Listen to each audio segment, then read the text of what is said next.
Now, I'm in Wisconsin, not the UK, but it's the same thing. I'm here for the CrossFit Games. I'm having a blast. But look at this. This is like 5:30.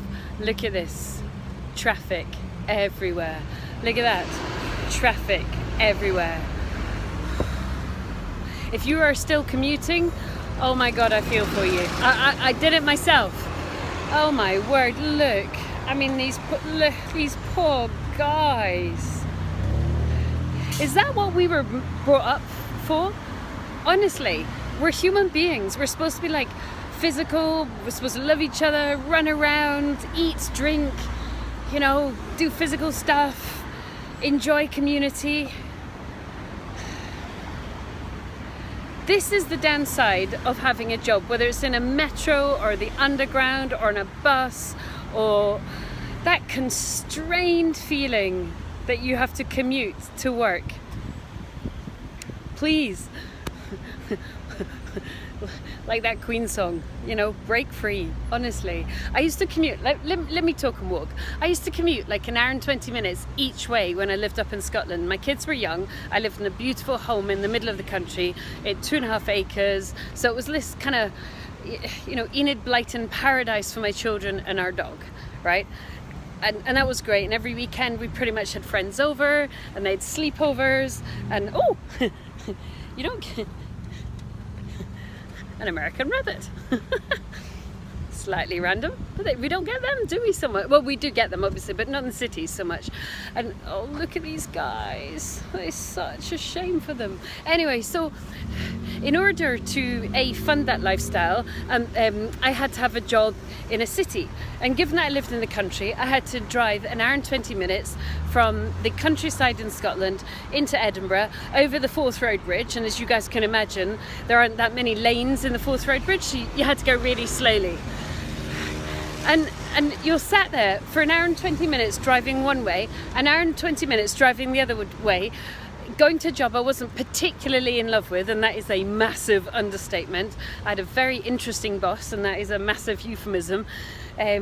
So it was, the job itself was interesting, but the political atmosphere of the job was awful. Look, I'm just going to reinforce this. Do everything you can to jump out of a job as fast as possible. This is your life otherwise. Anyway, and I would just be driving. Like, okay, I was 100% responsible for my family, and I wanted to provide them with a certain lifestyle. But it was almost, it was 2 hours 40 minutes a day that I didn't spend with my family in order to provide them with a lifestyle. It was a bananas equation at the end of the day, and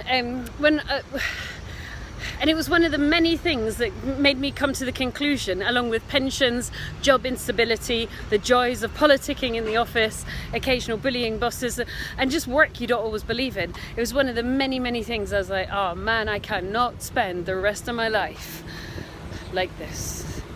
Absolutely no way. The constraint, the life being sucked out of you, the kind of worn tiredness by the time you get home. Ugh.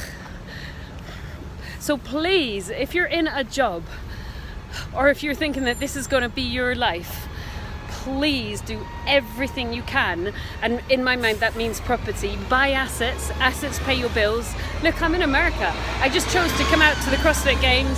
I'm then going to go on a massive bike ride in Massachusetts with my sister, and then I'm going to hang out with my sister and my brother-in-law. I got choices. I don't put in a holiday form.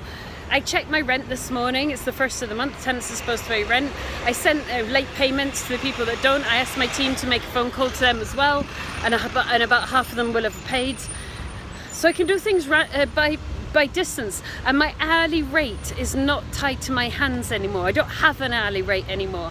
I have assets that pay bills before I get paid, which is wonderful. You know, assets paying bills. It's the classic rich dad, poor dad. This commuting malarkey, this being stuck in a job is not your life, and it most certainly is not mine. And I want you to do everything in your power to jump out before you get the lifeblood sucked out of you. Good luck.